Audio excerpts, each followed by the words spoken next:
Imagine this. You're a Praetorian guard in Rome. Around the year to 20 AD your hand is trembling, and the echo of screams still hangs heavy in the air. You've seen battles, assassinations, the raw chaos of war, but absolutely nothing could have prepared you for this moment. Inside the imperial chambers, the atmosphere is thick with a palpable fear. Today, you serve a 14-year-old boy, a child who can make grown, powerful senators tremble with a single glance. Just then, the heavy doors swing open, and there he is. The emperor, draped in silk robes so fine they could buy an entire legion, and adorned with twisted, foreign religious symbols. His face glows with cosmetics, and his eyes stop you cold. They hold a look of innocent cruelty, the kind only a child could truly master. Behind him, servants trail, carrying blood-stained fabrics and shattered jewelry. These are the spoils, freshly taken from aristocrats who foolishly believed their noble birth would protect them. And in this moment, you learn a chilling truth. Screaming, no matter how loud, eventually ends. But the silence that follows, that silence is far, far worse. What you don't realize yet is that this boy is about to become one of the most notorious and terrifying rulers Rome has ever known. His reign will unleash for years of terror, more systematic and creatively cruel than decades of other emperors' combined tyranny. His birth name was Varius Avitus Bassianus, but history would remember him by another name, Elagabalus, the high priest of the Syrian sun god. Born in 204 AD in Syria, into a family dripping with ambition and a flexible sense of morality, he inherited something far darker than mere titles. He inherited a mindset that was groomed from birth for absolute, unrestrained indulgence. From the moment he could speak, he learned a fundamental lesson. Rules simply didn't apply to him. Pleasure was a divine right. And the pain he inflicted on others, that was a form of devotion. His tutors praised his cruel childhood games, framing them as leadership lessons. Servants scrambled to satisfy his every tantrum. The young boy quickly mastered the art of getting exactly what he wanted and getting it fast. By the age of 10, a few tears were enough to grant him any whim. By 12, he discovered that a little violence accelerated the results, and by the time he was 14, the throne of Rome was conveniently empty, and he had perfected the art of using human beings as his personal entertainment. But how did a child like this ascend to a position of absolute power? It was a deadly cocktail of rumors, bribery, and raw ambition. The assassination of the Emperor Caracalla in 217 AD left a massive power vacuum. The soldiers of the Roman legions, disillusioned and chronically underpaid, were easily swayed by whispers. Whispers that the boy, Elagabalus, was allegedly Caracalla's illegitimate heir. It was a lie so transparent it was almost laughable. But in a time of uncertainty, armies chose to believe in a convenient hope rather than a difficult truth. His mother, Julia Soaemias, was the grand orchestrator of this entire scheme. She wasn't naive about her son's cruelty. She saw it as a powerful weapon to be wielded. Surviving letters reveal a woman who skillfully promised generals gold, priests divine favor, and merchants economic freedom. All the while, she never once mentioned the terrifying child she was about to unleash upon the world. By 218 AD, the stage was set for his takeover. When the sitting emperor, Macrinus, and his loyalists tried to stop the boy's advance, they found that most of the eastern legions had already defected. Macrinus was forced to flee for his life only to have his head unceremoniously delivered to the boy emperor while he was performing his mourning rituals in the temple. Witnesses to this moment would later describe a smile on the boy's face. It wasn't the smile of victory. It hinted at something far more sinister, the pure, unadulterated glee of a child being entertained by human suffering.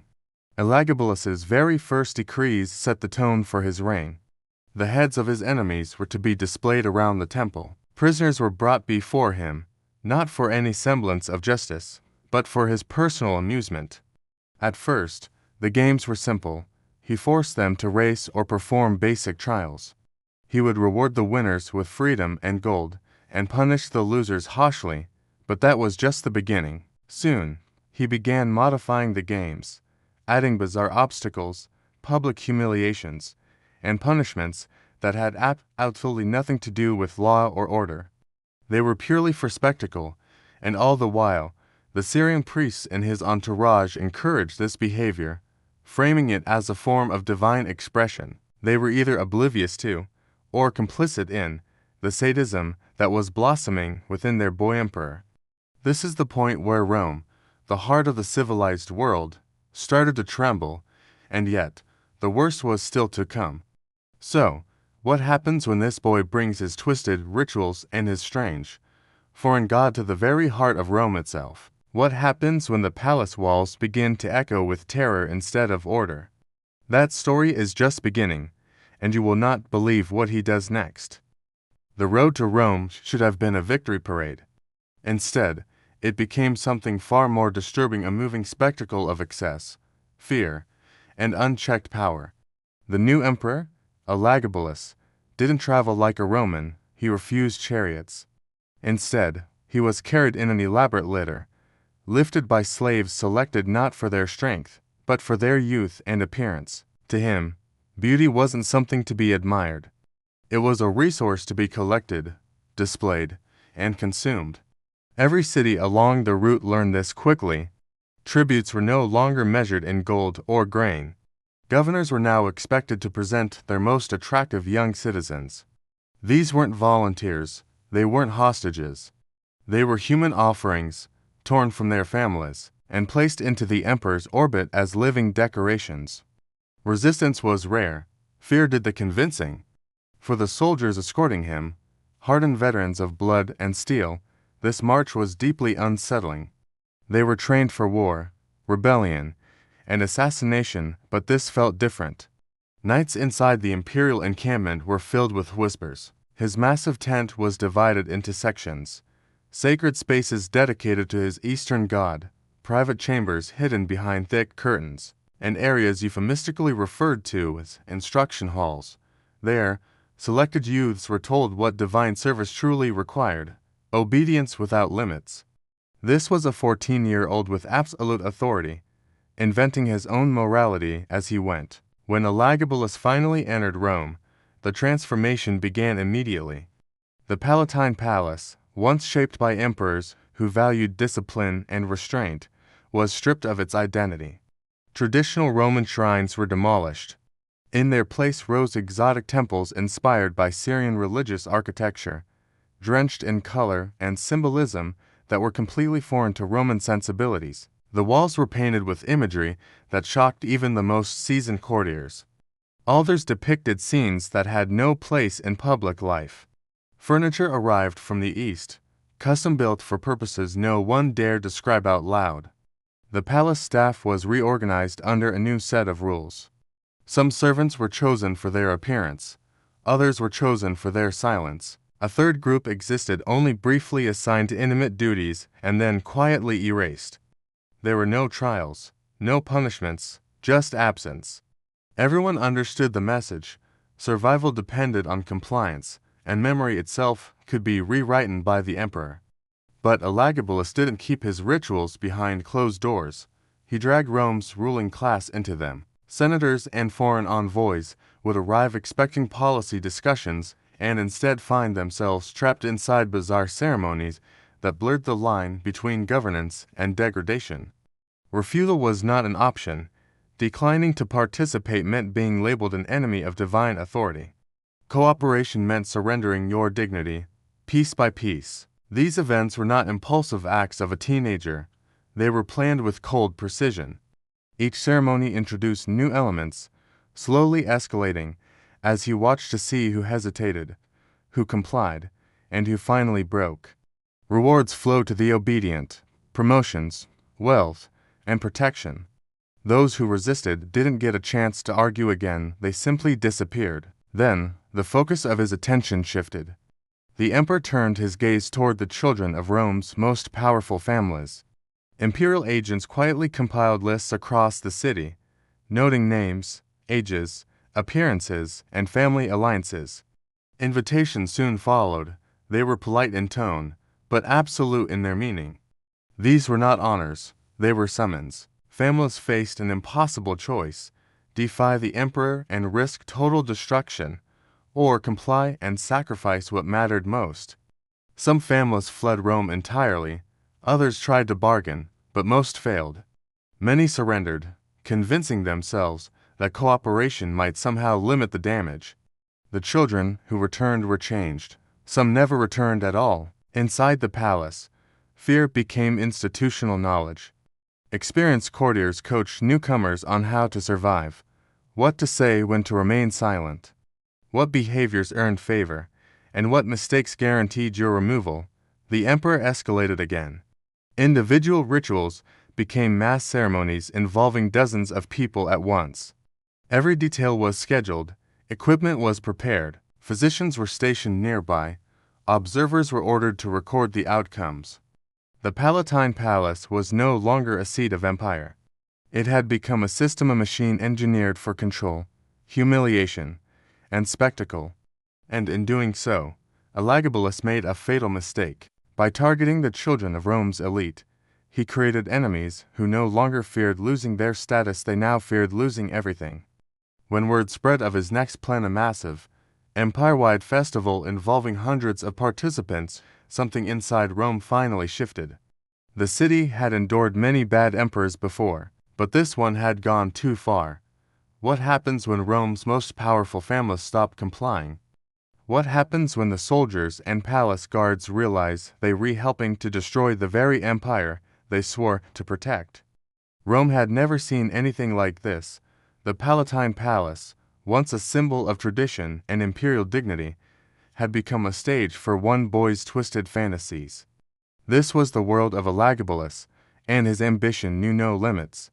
Ceremonies grew larger, more elaborate, and far more humiliating. Noble children were now the main actors, forced into bizarre rituals that tested the very limits of human endurance and obedience. Families watched in horror, realizing that simply submitting to the emperors will no longer guarantee their safety. But the emperor's hubris would be his undoing. He announced a week-long festival designed to pull participants from across the entire empire. For many, this was the final straw. Even seasoned senators, who had tolerated so much, could not ignore this escalation. Military leaders understood that his behavior was going to provoke massive unrest, threatening to tear the empire apart. Even the palace staff, who had enabled his previous ceremonies, began to see they were part of something dangerously unsustainable. The end came on March 11th to 20 AD morning. Rituals were underway when the Praetorian Guards stormed the temple chambers. The boy who had terrorized Rome for 4 years faced his final moments not with fear, but with the same petulant disbelief that had defined his reign. Witnesses reported his last words weren't pleas for mercy or cries of remorse. No, they were complaints that his divine ceremonies were being interrupted. Even facing death, he couldn't grasp that human lives were not his toys. Elagabalus and his mother, Julia Soaemias, were executed swiftly. Their bodies were dragged through the streets of Rome, a grim spectacle meant to erase their power, before being thrown into the Tiber River. The boy who imagined himself a god had met a fate that was brutally, undeniably human. But the story doesn't end there. The trauma of Elagabalus' reign lingered for generations.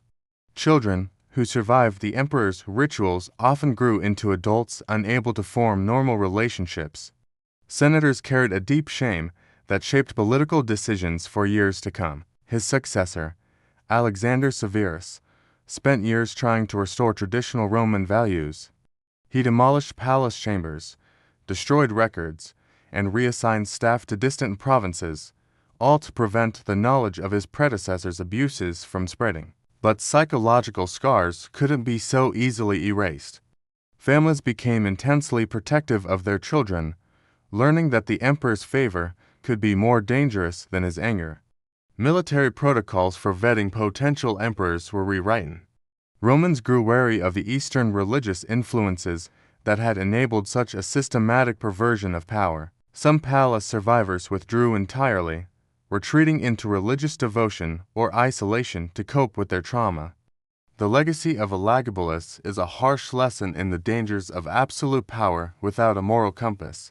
He wasn't unique because he was young or of Syrian heritage. He was unique because circumstances allowed his worst impulses to flourish, and society enabled him at every single step. Every indulgence fed the next atrocity, creating a vicious cycle of cruelty and domination. History remembers him not just as a boy emperor, but as a cautionary tale of what happens when unchecked ambition, social manipulation, and a moral void collide. The suffering he caused may have ended with his death, but the reverberations persisted for decades, shaping Roman culture, politics, and society. Today, the story of Elagabalus still resonates. It reminds us that power, when concentrated and unchallenged, can cultivate unimaginable evil. Human nature hasn't changed. It only waits for the right circumstances to allow ambition, cruelty, and manipulation to take root. The children who suffered to millennia ago are gone, but their pain echoes as a warning. Societies must recognize the signs of unchecked authority, or history will repeat itself. The boy who thought himself a god learned, too late, that even absolute power cannot shield those who mistake cruelty for strength. His death was justice, not just for his victims, but for the very idea that humans should never be treated as objects for personal pleasure. From the shadows of the past, Elagabalus stands as a chilling reminder that humanity is capable of both profound evil and ultimate resistance to it. And while time may bury the story of such darkness, the lessons remain eternal. If this glimpse into history's darkest corners fascinated you, there are countless other stories of forgotten emperors, lost civilizations, and human resilience waiting to be uncovered. Don't miss the next journey into the shadows, because history still has so many secrets to reveal. Subscribe to A Wicked Historian and hit the bell icon for more videos like this. Comment below what kind of stories you want me to cover next. Thanks for watching.